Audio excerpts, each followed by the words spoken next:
Today's topic is longitudes.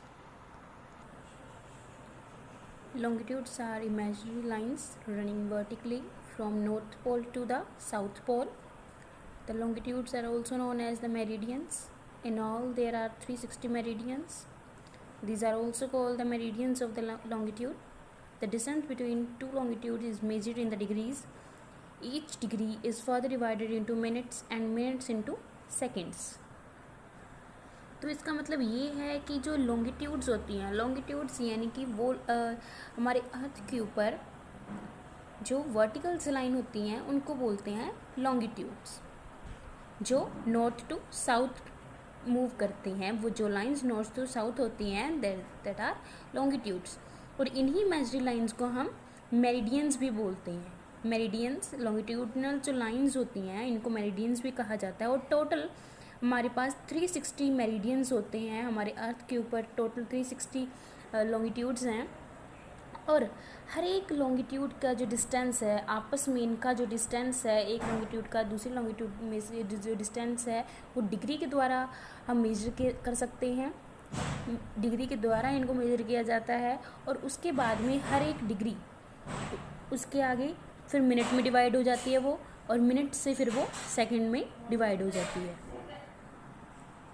The prime meridian is a central longitude which divides the earth into two vertical halves, and the eastern hemisphere and the western hemisphere. Because of the equal length, it is difficult to number the meridians. Hence, it has been decided that count should begin from the Greenwich land in England. The prime meridian is therefore also called the Greenwich meridian. It regarded as the 0 degree longitude. The remaining longitudes are measured at the angle east or west of the prime meridian. There are 180 meridian longitude on the east of the prime meridian and the 180 on its west. जैसे कि इस longitudes के इस picture में हम देख सकते हैं कि वो यहाँ पे बहुत सारी वर्टिकल लाइंस जो हैं नॉर्थ टू साउथ मूव कर रही हैं, इन्हीं को हम लॉन्गिट्यूड्स बोलते हैं। और इनके बीच में ये जो इन लाइंस को हम बोलते हैं प्राइम मेरिडियंस। अभी हमने बोला कि हम लॉन्गिट्यूड्स को मेरिडियन भी बोल सकते हैं। और ये जो मेरिडियन है, एक इनमें से एक प्राइम मेरिडियन जो सेंट्रल में आती है, प्राइम मेरिडियन की जो लाइन है वो सेंट्रल में आती है। That is a centre that divides our earth into vertically two half. जैसे कि इक्वेटर होता है, हमारे अर्थ को टू पार्ट्स में डिवाइड कर देता है। जैसे कि इस तरीके से जो इक्वेटर है हमारे अर्थ को इस तरीके से टू पार्ट्स में डिवाइड कर देता है। और जो प्राइम मेरिडियन है वो इस तरीके से वर्टिकली हमारे अर्थ को डिवाइड कर देता है टू हाफ्स में, और इक्वल हाफ्स में डिवाइड कर देता है। तो इसीलिए ये यहाँ पर ये है कि बहुत सारे मेरिडियंस होने के कारण ये डिसाइड कर पाना बहुत मुश्किल था कि जो सेंट्रल वाला मेरिडियन कौन सा है। तो यहाँ पे आता है ग्रीनविच लैंड, जो हमने यहाँ पे पढ़ा, ग्रीनविच लैंड मेरिडियन जिसको बोलते हैं। वो प्राइम मेरिडियन जो होता है एक सेंटर में होती है वो लाइन, जिसके ऊपर ये ग्रीनविच मेरिडियन है। ये एक जगह है अर्थ के ऊपर जहाँ पे ये प्राइम मेरिडियन को शो करती है। ये प्राइम मेरिडियन के ऊपर, ये जो प्राइम मेरिडियन की जो लाइन होती है उसके ऊपर है ये।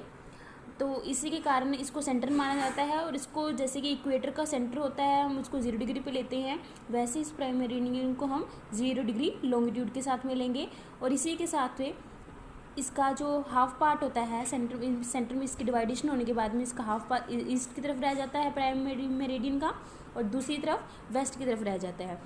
तो हमारी टोटल 360 थी लॉन्गिट्यूड्स, तो 180 एक तरफ रह जाती है और 180 दूसरी तरफ। The distance between each degree of the longitude is the 111.32 kilometer at the equator. At the poles, the distance of 0 kilometer. This is because from the equator, the distance between the longitudes keep it decreasing till they merge at the pole. All the longitude intersect equator at a right angle.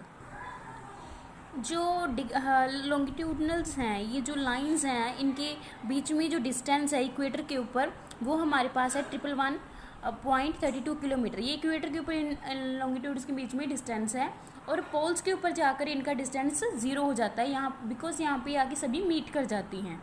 और इसी के साथ में ये है कि इनका जो साइज़ है वो डिक्रीज़ करता जाता है, क्योंकि इक्वेटर से पास ऊपर जाने की तरफ से या फिर बॉटम की तरफ आते हैं, जब यहाँ पर टॉप की तरफ जाते हैं तो इन मेरिडियंस का जो डिस्टेंस है वो कम होता जाता है, जिसके कारण पोल्स के ऊपर आके यहाँ पे इनका डिस्टेंस 0 हो जाता है। और ये जो सभी के सभी जो मेरिडियंस हैं, ये जो लॉन्गिट्यूडनल जो लाइंस हैं इक्वेटर के ऊपर आके कट करती हैं, इंटरसेक्ट करती हैं, और राइट एंगल यानी कि 90 डिग्री एंगल यहाँ पे बनाती हैं। On the next page number 20, we can locate any place on the globe if we know its longitude and latitudes। तो हम किसी भी प्लेस का पता लगा सकते हैं, उसकी पोजीशन, उसकी लोकेशन पता कर सकते हैं with the help of longitude lines and latitude lines. Now measuring time, कि ये जो है हमें टाइम मेजर करने में कैसे हेल्प करती हैं। For ages time has been measured by the movement of the earth and the position of the sun in the sky. When the sun is right overhead, it known after that it rotate and the apparent position of the sun changes, it shine overhead on each longitude at different times. Therefore, places on the different longitudes have known at different times. All the places on the given meridian of the longitude will have the same time. ये है कि पुराने time से, यानी कि बहुत पुराने time से जो लोग थे वो टाइम को किस तरीके से मेजर करते थे। वो मेजर करते थे टाइम को अर्थ की मूवमेंट के अकॉर्डिंग, अर्थ का जो मूवमेंट है उसके अकॉर्डिंग, और उसी के साथ में जो सन की पोजीशन आती है स्काई के अंदर उसके अकॉर्डिंग वो टाइम का पता लगा लेते थे। जैसे कि अब ये है कि जो सन है सर राइट ओवरहेड हो जाता, जब मतलब बिल्कुल सर के ऊपर आ जाता तो उससे ये माना जाता था कि वो नून है, यानी कि दोपहर का टाइम है। ये उनको इस तरीके से अंदाज़ा लगाना पड़ता था। जिस तरीके से अर्थ जो है रोटेट करता है सन के अराउंड, तो सन की जो पोजीशंस हैं पूरे दिन के अंदर चेंज होती रहती, जिसके कारण लोगों को टाइम पता लगाने में हेल्प हो जाती, उनके अकॉर्डिंग यही होता। और ये है कि सभी लॉन्गिट्यूड्स के ऊपर,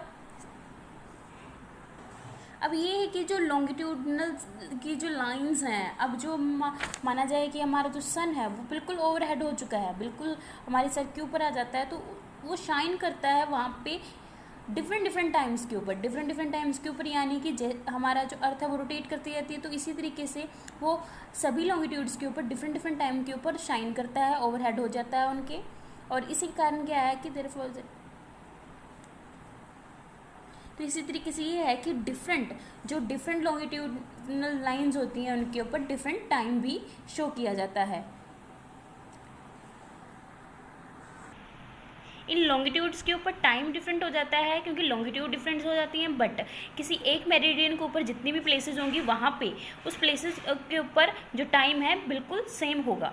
next, the time can be measured in the following manner. The earth rotates 3 degree 60 in 24 hours or 1 degree in 4 minutes। जैसे कि हमें पता है कि हमारी जो अर्थ है वो अपनी एक्सिस के अराउंड रोटेट करती है, 360 का पूरे एंगल के अराउंड रोटेट करती है, तो उसको 24 आवर्स लगते हैं, या फिर ये यूँ कहें कि 1 डिग्री रोटेट करती है इन द 4 मिनट्स के अंदर वो 1 डिग्री रोटेट कर जाती है। Second point, if it is at 12 noon at the Greenwich, the time 30 degree east of the Greenwich will be multiplied with the 4, that is 120 minutes, 2 hours ahead of the Greenwich time, यानी कि 2 PM। तो इस तरीके से ये है कि जो अगर ये माना जाए कि ग्रीनविच के ऊपर दोपहर के 12 बजे हैं, तो अगर ये मानकर चलिए तो वहाँ पर जो टाइम है वो 30 डिग्री ईस्ट है, ईस्ट की साइड पे है, तो ये हमने देखा है कि 1 डिग्री में 4 मिनट्स होते हैं, तो इसी अकॉर्डिंग 30 के निकालने के लिए हमें 30 को 4 के साथ में मल्टीप्लाई किया, दैट इज़ 120 मिनट्स बन गए यहाँ पे। अब 120 minutes that is 2 hours, 2 hour बन गए। तो ये 2 आवर इसमें ऐड करें तो हमारे पास निकल जाता है कि इसके बाद में 12 में 2 आवर्स हमने जब ऐड किए तो हमारे पास बन गया 2, यानी कि पहले 12 बजे थे, फिर 2 बज गए यानी कि नून आफ्टरनून, तो दोपहर के 12 बज गए, 2 PM बन गया। Next, at 30 degree west of the Greenwich the time will be behind by the 2 hours, that is it will be 10 AM। तो इसी तरीके से ये है कि अगर हमने डिग्री को टाइम में चेंज करना, तो डिग्री हमारे पास ये है कि 30 डिग्री है, 30 डिग्री वेस्ट साइड पे है ग्रीनविच की, यानी कि वो उसके उल्टे साइड पे है। 2 घंटे यहाँ पे आगे होने की बजाय यहाँ पे क्या होगा, वेस्ट की साइड पे होने के कारण वो 2 घंटे पीछे हो जाएगा। 2 घंटे पीछे होने के कारण यहाँ पे जो टाइम है 12 से 2 घंटे पीछे, यानी कि 10 AM में चला जाएगा वो टाइम।